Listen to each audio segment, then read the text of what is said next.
Hello, welcome back to the We're Not From Hollywood podcast. I'm Brandon Reines. I'm Faizel Jamamah, and today we have my personal devil, Gin. Gin Fedotov, Gin Howdy. coming up on the show. Fedotov. That's an introduction. I've never been introduced as a personal devil. I like it. Hazel, do you want to explain what Well, that what is that means, referencing? well, my first film, and actually we were talking about this last time we chatted, Brandon, when we were talking about Angel Heart and Robert De Niro's character in Angel Heart where he plays the devil. So I made my first film, Give and Take, which was heavily inspired by Angel Heart and Falling Angel, the book. And I had a devil character that I had some bits and pieces from Angel Heart in there. And so I was looking for a devil. Like basically, I was looking for a guy to play essentially Robert De Niro in Angel Heart for my movie. And I went through a bunch of auditions, and then I saw Jin's audition, and I'm pretty sure I still have it on my hard drive somewhere around here. But I just saw it, and me and my co-director Pat, we were both like, "Yeah, there's no one else. Like that's it. We Yeah. picked our That's a devil." huge compliment, man.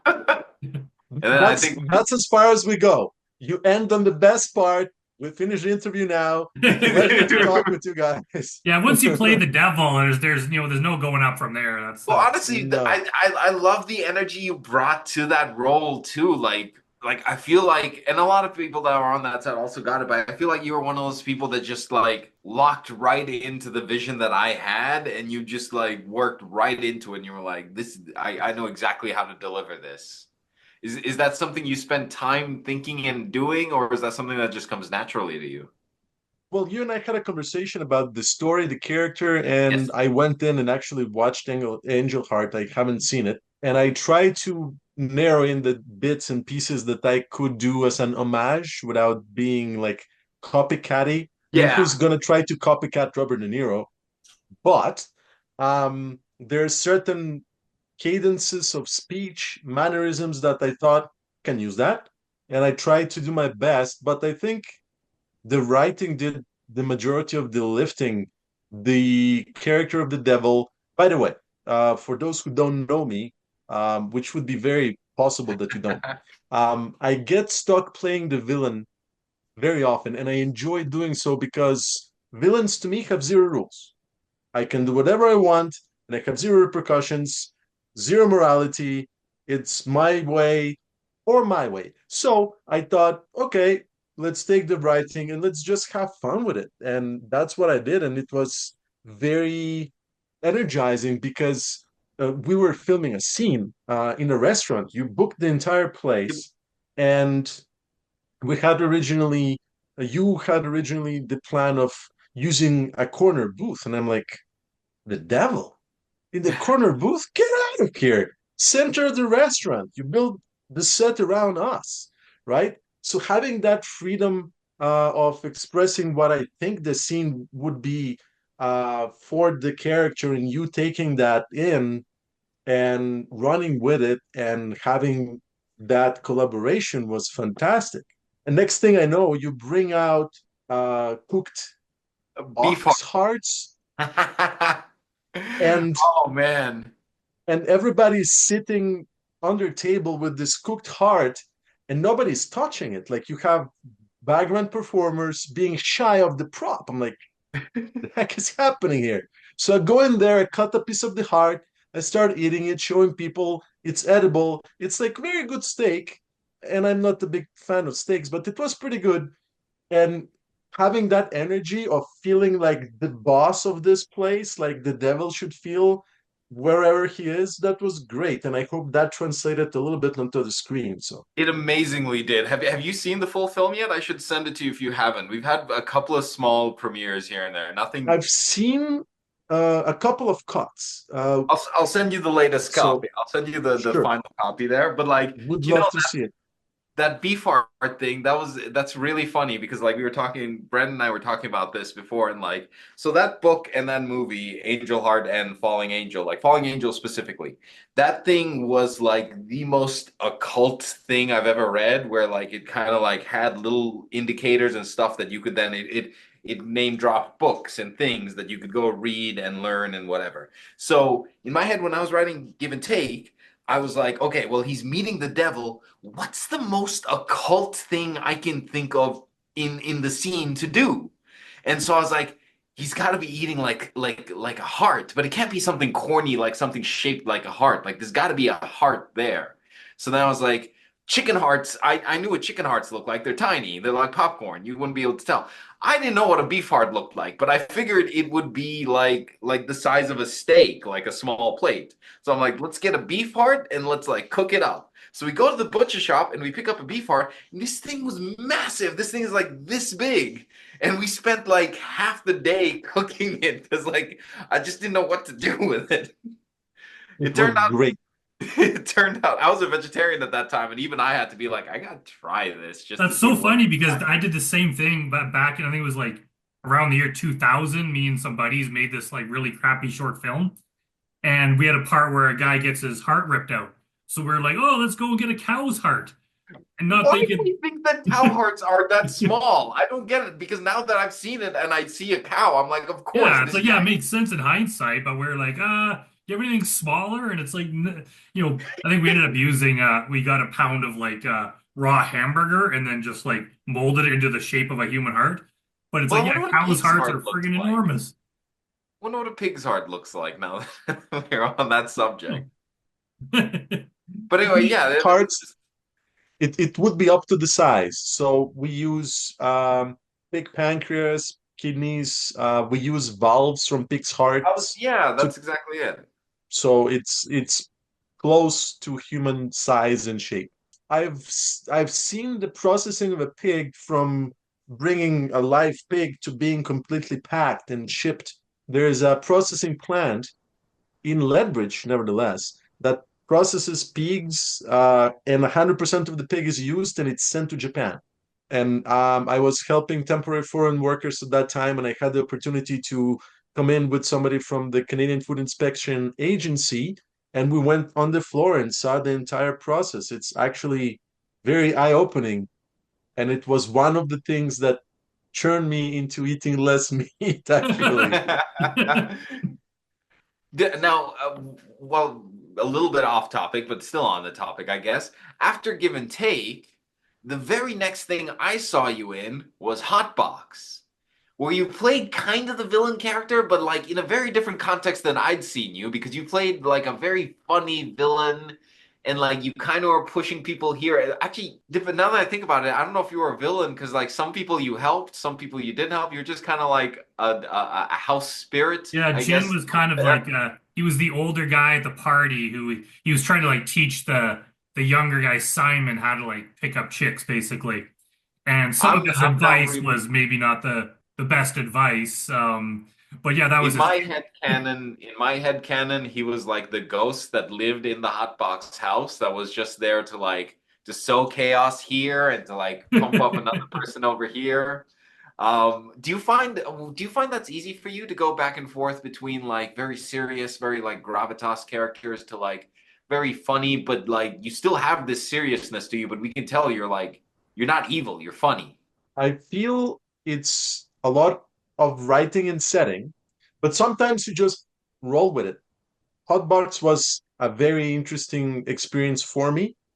It was probably my seventh or eighth feature film and like my 20th like film experience on a set. And I'm used to like, you go in, you block, you rehearse, you do three, four, sometimes five takes, you do coverage, and we step in into the set. And by the way, set was crazy. You gotta watch that movie if you haven't seen Hot Box. Just for the entire set, the house was just amazing. Ensemble cast. Anyway, back to what's happening. Brandon is there with the DOP. We don't do a rehearsal. We just do a blocking. We do one take, and Brandon's like, "Okay, we're moving on." I'm like, what? I thought this was like a rehearsal, and we went on shooting like that. I feel every scene, except for maybe a couple of scenes in the vehicle, were shot like that. So to me, that was like, oh, okay, that was the character I had the first take, the first time you see my character. I gotta stick with it. It's not like it was much planning. I was hoping to adapt to that. But the actor I was working with, the young actor, I can't remember his name. I'm bad with names, Braden I'm great Hamela. with faces. I corrupted the poor dude. We were supposed to have like 4 or 5 hours of downtime. And I said, hey, let's go and eat something. We went back into Edmonton, into the city, and we're at the food court picking up some food. And I mean, my phone is in my pocket. I don't pay attention.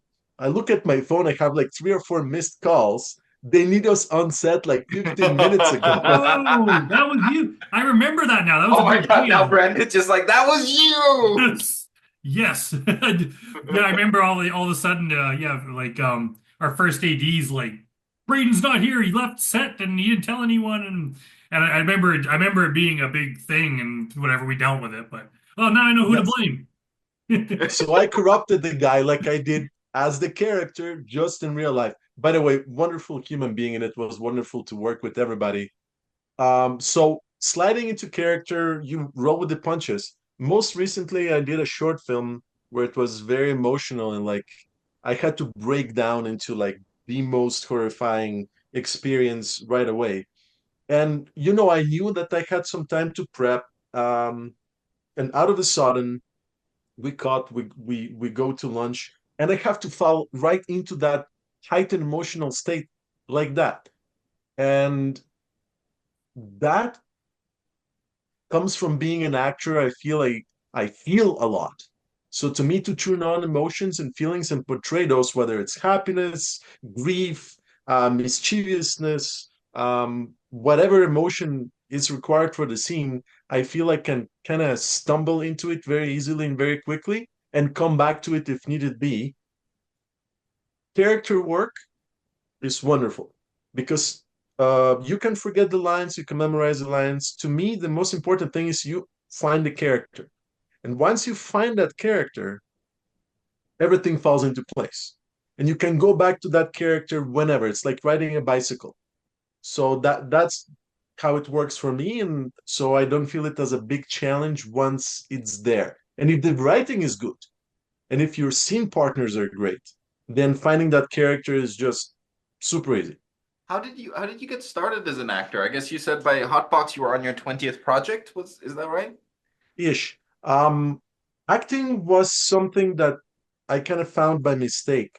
I was helping a very dear friend finish a project for a communications thesis back in Mexico, and he needed an actor, and he couldn't find somebody that would do crazy things. And so I did a short film with him, and I enjoyed it. And I felt onto something that I call creative freedom, which basically we were filming in a museum using actual artifacts as props because we paid off the policeman that was watching the place. And I was supposed to take a book and read it. I take this book from a shelf and the book falls apart in my hands. It became dust. Oh, that's so And punk rock. and we basically like swept this dust away, continued filming, never told the guard who we paid off.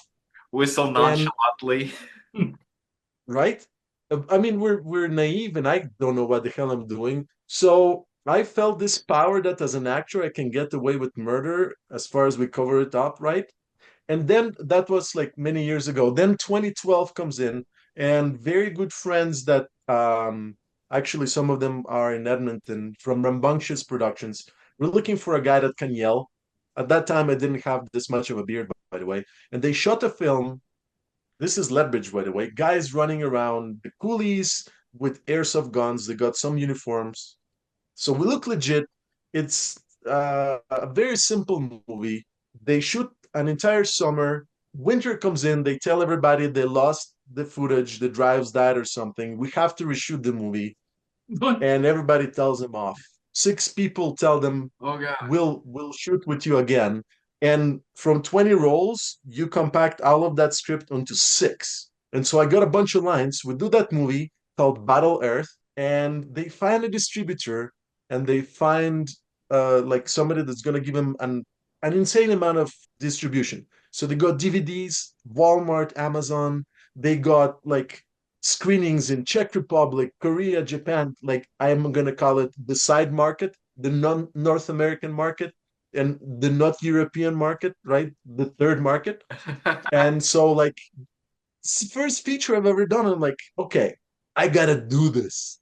So I've been pushing to like pursue features, short series, and obviously I enjoy the work so much. I work behind cameras. I try to do work as an assistant director, production assistant at an arts daily. I'm gonna help a friend do special effects. So like I love this medium so much that around 3 years ago, as soon as COVID started, I lost my job and I had an opportunity to get another job or go into the film industry. And I said, I'm going to go with film. This is where I live. This is what makes me whole.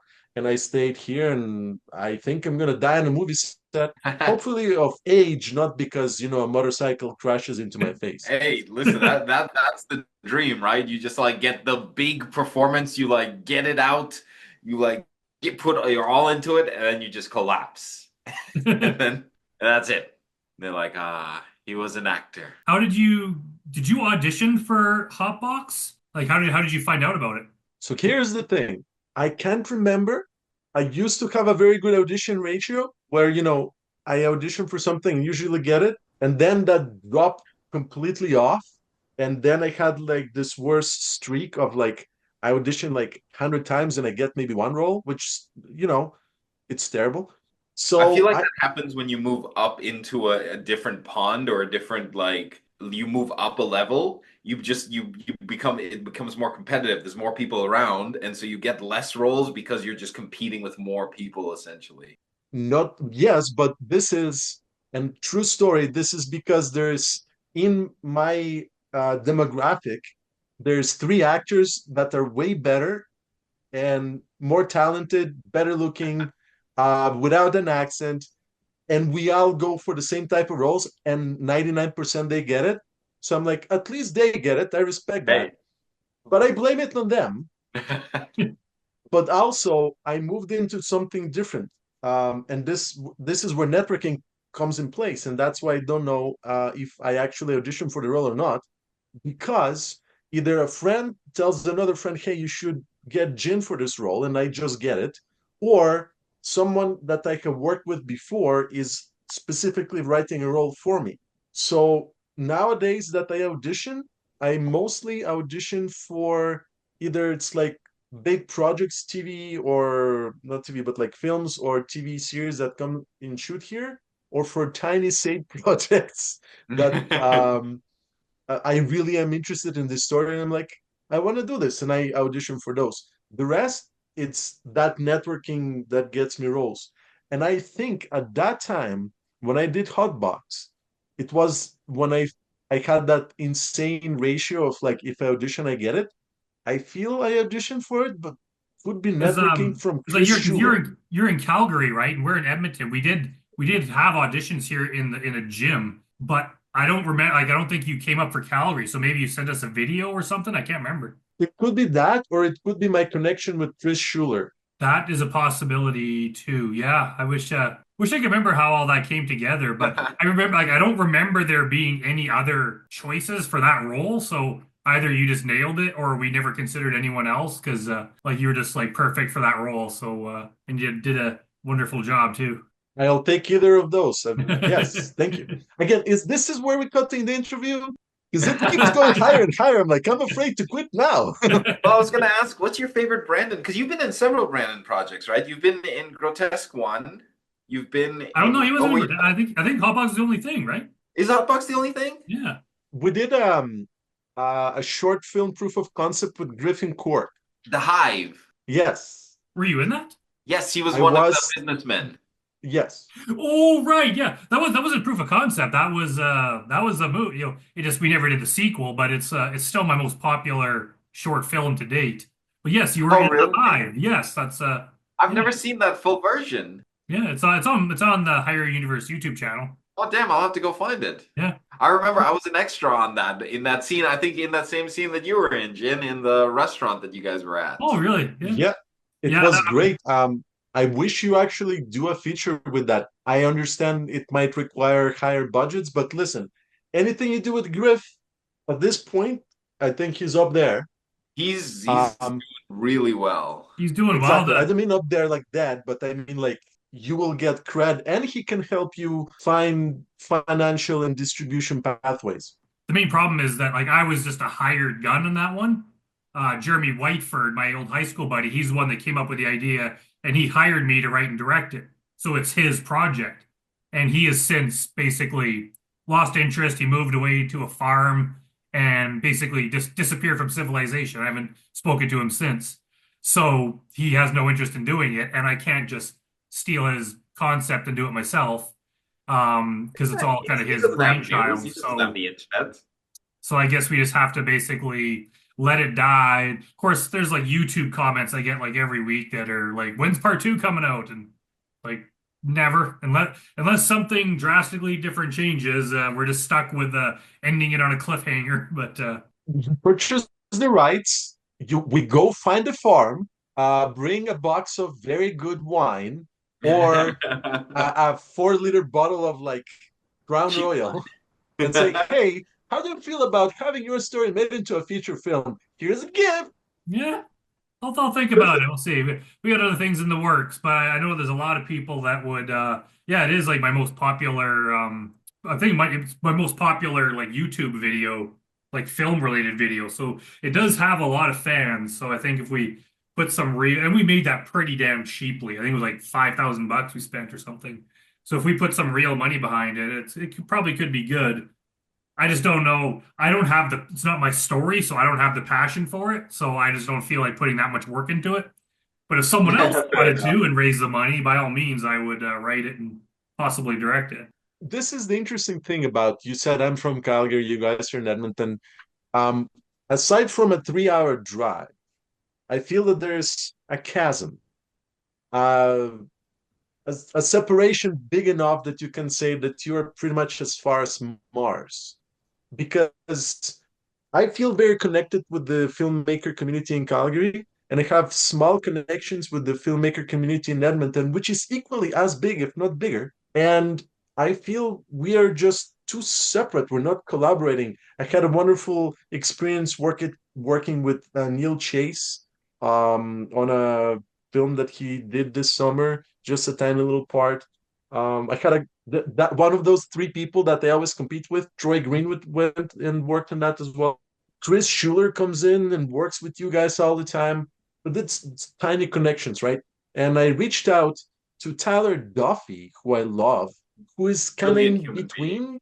Yeah, I know. And I said, "Hey, Tyler, dude, we got to organize this connection where once or twice a year we connect Calgary and Edmonton filmmakers to collaborate so we can pull our talents and create something." Because, I mean, it's such a missed opportunity, I feel, that our markets feel so separated. And I mean, if there's a grotesque seven or whatever, I would love to collaborate. Things have changed a lot since I joined the union, and I totally feel sometimes it's complicated to work within the union parameters. That being said, magic tricks can be pulled off a hat, and there's quite a big hat to pull tricks from. So we can collaborate in whichever capacity. Hey, I can't come in as an actor. Maybe I can come in as an assistant director or as the guy that changes the garbage in locations, whatever. But I feel we're missing that connection a little. Yeah, I agree. It's funny. Yeah, I know a few actors from Calgary, and yeah, they're all great. We work with them. I knew like Barb Briggs. She's a filmmaker there. I wrote a few episodes of the series Super Dry Cleaners they shot down there. But other than that, I don't really know any filmmakers. Like, there's got to be people like us that are making like low budget indie films, but they're just not part of my world. Like, I know a lot of people in Edmonton doing it. We're kind of all connected. But yeah, Calgary's kind of its own thing. Tyler Duffy's in Red Deer, like halfway between us, so he's kind of Exactly. bridging the gap, and we see quite a bit of him. But yeah, it'd be great just to like meet people in Calgary that are doing what we're doing. And to be honest, I need to capitalize more on going to festivals. I used to have this rule where I will only go to a festival if there's a piece of work where I'm in or I worked on. Such a missed opportunity to connect with people. So I need to go more to the Edmonton International Film Festival, to Central Alberta Film Fest, and I'm hoping more filmmakers from Edmonton come to our premieres and festivals here, so we are at least connecting in whatever we're showing. Because having that stronger community creates the possibility of bigger projects, pulling resources, pulling equipment, pulling technical expertise to create something on a bigger scale without having to break a budget, and most importantly, without having to resort to experts from outside of the province. Because a lot of times I find it very odd where I come in into a set and there's a sound recordist not from Alberta, and I'm like, I know a guy. Like, what's happening? Anyway, not that I'm against people and experts from outside of Alberta. That being said, as an Alberta filmmaker and speaking with other Alberta filmmakers, I'm hoping that we can ensure that we're collaborating to our best potential. And then if we can't find the resources locally, then of course, let's bring in beautiful people from somewhere else. But let's solidify like the Alberta film, like solidify that style and that like way of working together. Yes, and I mean, indie filmmakers have their fame. What Skinamarink did for Alberta indie scene, if you ask me, that's huge. Yeah, oh, insane.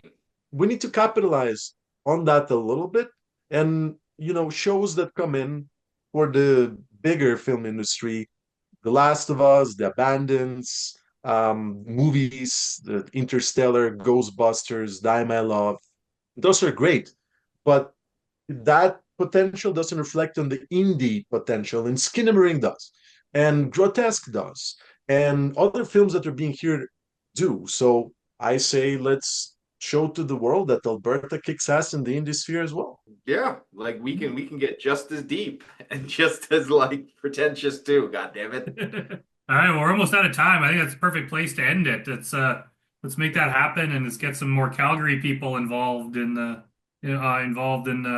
in the show and in what we're doing. Hell So yeah. yeah, so thanks for being on the show, Jin. It was great to speak to you again, and we hope that hopefully we'll see you on set in one way or another in the near future. Hope is good, action is better. So this is my promise to you guys. If there is a premiere in Calgary that I think you might enjoy, I will send you an invite. If you come, great. I have a spare room. You can stay if you want to. If you can't come, cool. But reciprocate. If there is a particular premiere that you're doing in your hometown, invite me and I'll do my best to show up. All Sounds right, good. I We'll will do take it. you up on that. All right. Well, thanks for watching, everyone. We'll see you next time. Have a good one. Peace.